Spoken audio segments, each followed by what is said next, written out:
Hello Jags! Today's episode will feature stories about the YouTubers of Cedar and author Nick Stone's visit, as well as stories about the Lockers Justice Fest and a mystery surprise.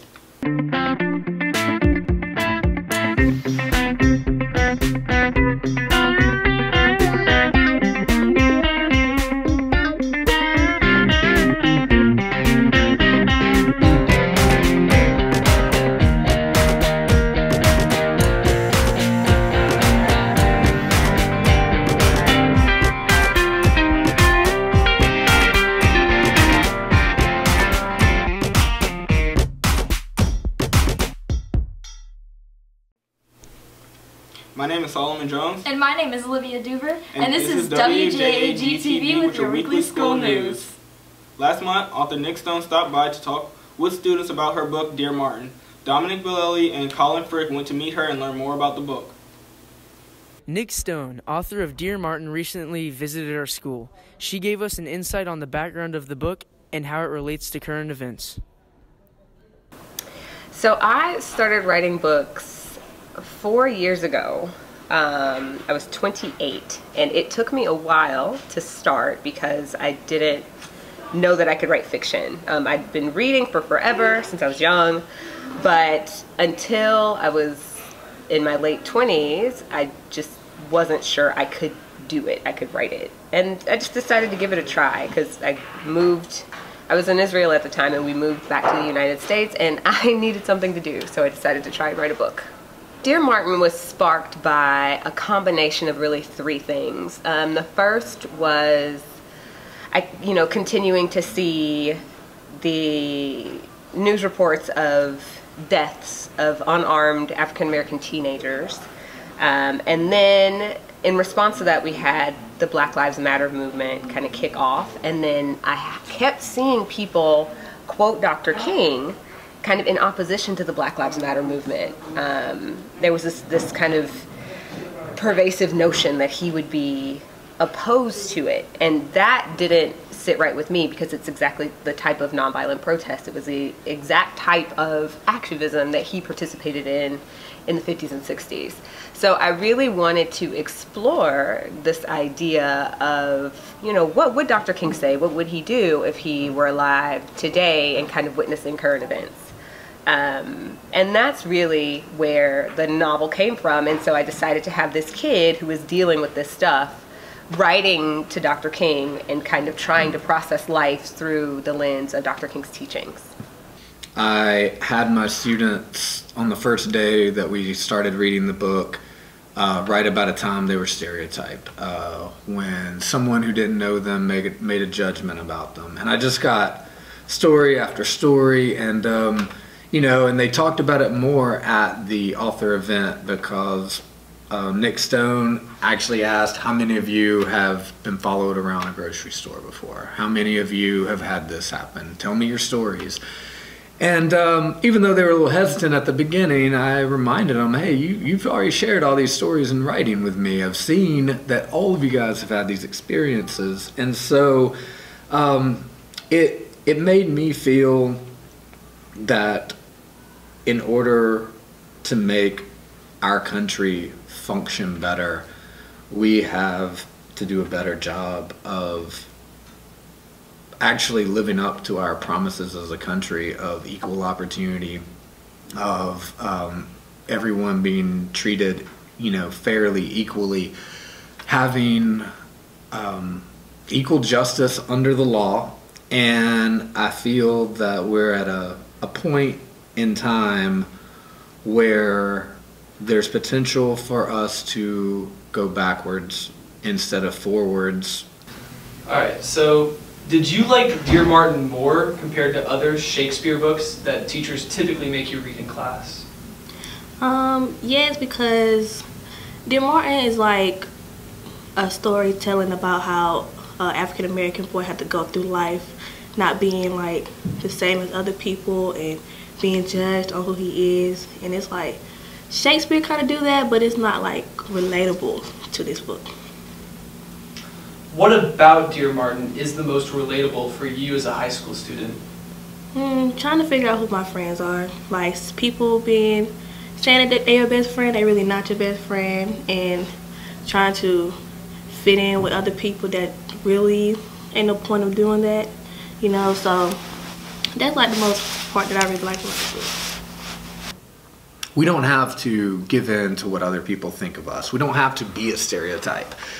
People might play stereotypes on us, but that doesn't have to define us. And that's a lot of work, especially for teenagers, to comprehend and to deal with. But as they grow up, I just would like them to take away from that talk and this book that ultimately we all are the masters of our own destinies, and that there's going to be obstacles in everybody's life. Some people are going to have more than others, but it doesn't have to prevent them from achieving their goals if they are set and determined to achieve them, and that there are people out there who have been through the same experiences who've achieved, but there are also people right here in this school and in this community who are actively working for a better community, a better world, and that they can be part of that.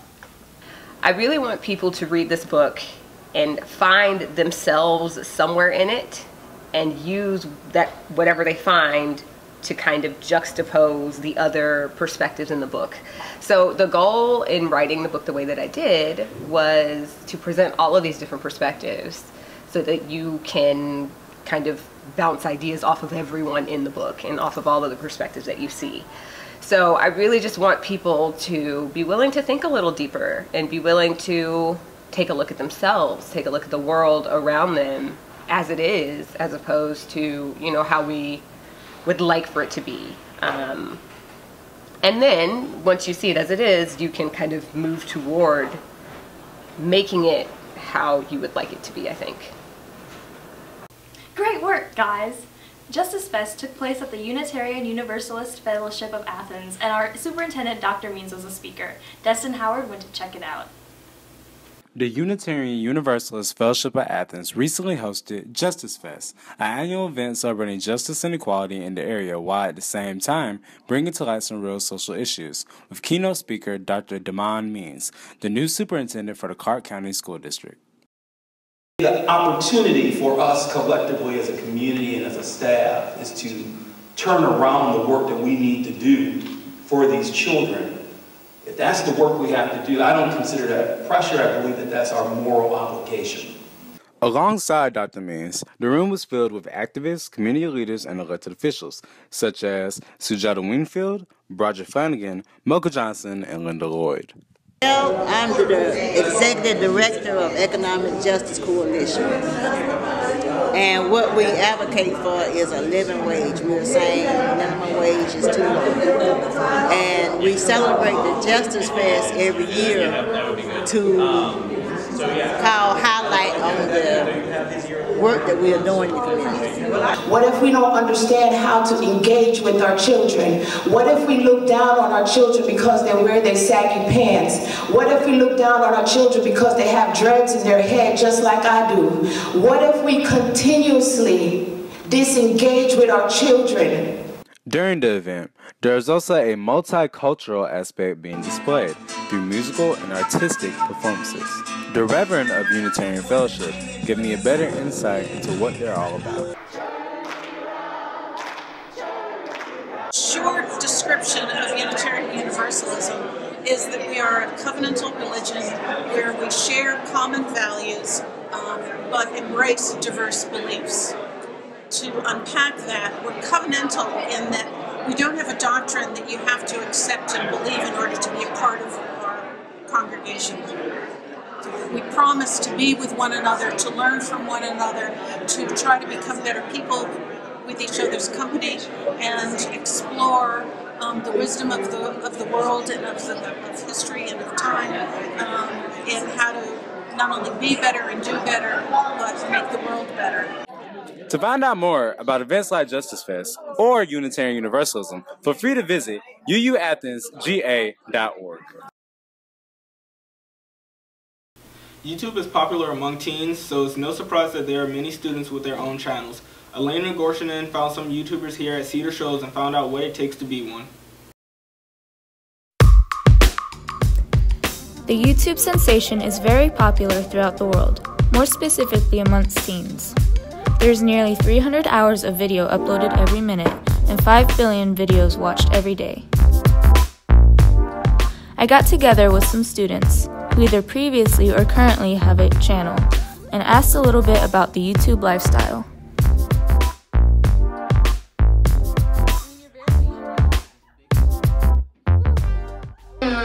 You know, people always thought I was funny and like,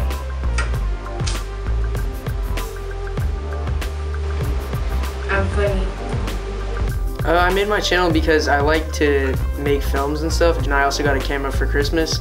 So now that I have all the supplies I need, I can just start making videos about whatever I want to. I don't know why, but I just thought it was gonna be like so fun, and I saw all these people doing it. I was like, I want to be a YouTuber. When I was younger in elementary school, and it started out just as like something fun to do with friends.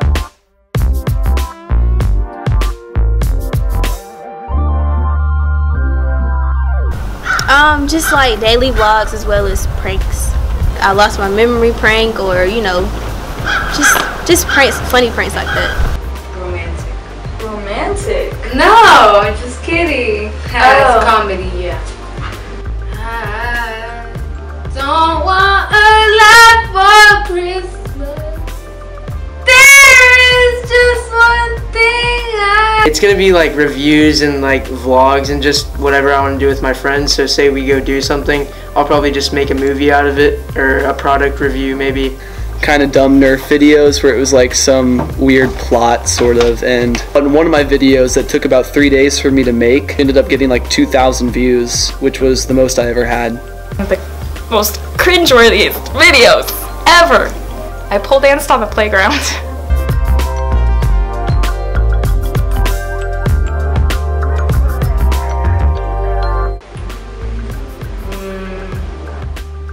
I think I was like,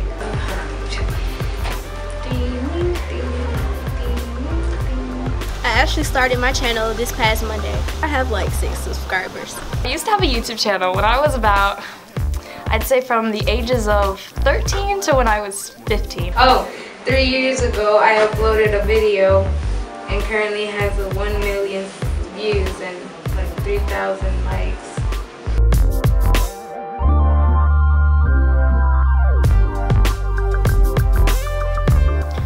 Having a channel has benefited me because I'm able to express myself through videos, just make content relating to what I like to do. Yeah, I mean, film is something I really enjoy, and like any experience I can get with like editing, videoing, acting, you know, directing other people to act, that's always good. Is there anything specific you would like to say to your fellow peers at Cedar Shoals? Pursue their dreams, because I found my job at the age of 3 years ago.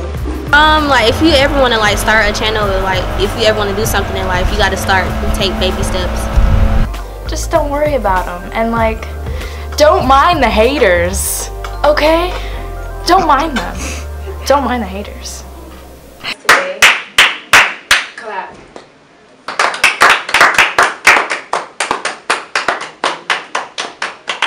Great work, Elena. Have you ever wondered about those lockers in the hallway that no one uses? Destin Howard did, and he went to find out the scoop. Nope. No. I have not used a locker. No is the most commonly found answer among students here at Cedar Shoals when asked if they have ever used a locker in their time here. We decided to further investigate why this is so. I used a locker, but I assigned it to myself because I didn't feel like carrying my stuff around. Okay, were you ever assigned one? In 9th grade, yeah. I remember getting the number and the code and then just balling it up and putting it in my bag and never seeing it again. Because I don't think it's like very useful or efficient, especially with like the time and how things are set up here. Yeah. I mean, I guess they could serve a purpose, but here I don't think they do because no one ever uses them. Yeah. Why do you think no one uses them? Probably because the limited amount of time we have to get to class, and also it's kind of just like in the way. The halls aren't very big anyways, and then you gotta open it up. It's too much. As many students know, you're first exposed to lockers at the middle school level. I talked to principal at Hillsman Middle School about her stance on the topic. I think that they serve a purpose, not necessarily for student learning, but for transitioning. There are a lot of material sometimes that students need to carry, but I don't think it impacts their learning one way or the other. So I strive to create an environment that's safe, warm, and inviting with some of the recent issues that we faced, not necessarily here at Hillsman, but within our county. I am very skeptical, of having students carry book bags, because as you say, that is a safety concern. I more of look at it as a distraction thing than a safety issue. I sat here and I was thinking about what I did with my locker. Back in middle school, I had the mirror, I had my little shelf, my stickers, and honestly, I used my locker more for that reason alone, not for storage. It was more to decorate and have fun with. Ms. Veritek also gave me her response to the usage of the lockers here at school. So then the question really does become, is there a need for a locker? Yeah. Is there a need for a book bag? If we had a locker, then could we say there's no more need for a book bag?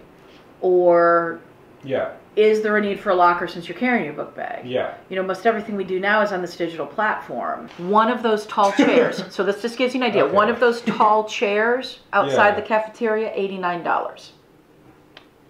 Okay. So this is why when I go down and I see kids drawing on things or taking a lighter and setting something on fire, I'm like, y'all don't have any idea. Like, do you want to be in a school that looks like crap? Yeah. Well, then keep doing what you're doing. After talking to Ms. Veritek, she informed me that there are actually not enough lockers in the school to facilitate every student. For more information or to continue this conversation, feel free to email her anytime. Thank you. One last thing, next Saturday there will be a Battle of the Bands event to benefit the journalism program. Jane Lunterman has more information. The Cedar Shoals journalism program is hosting a Battle of the Bands competition on Saturday, January 13th at the 40 Watt in downtown Athens. I got together with some of the band members to get a preview of the event. My name is Dominic Violi and I'm part of the Drapes.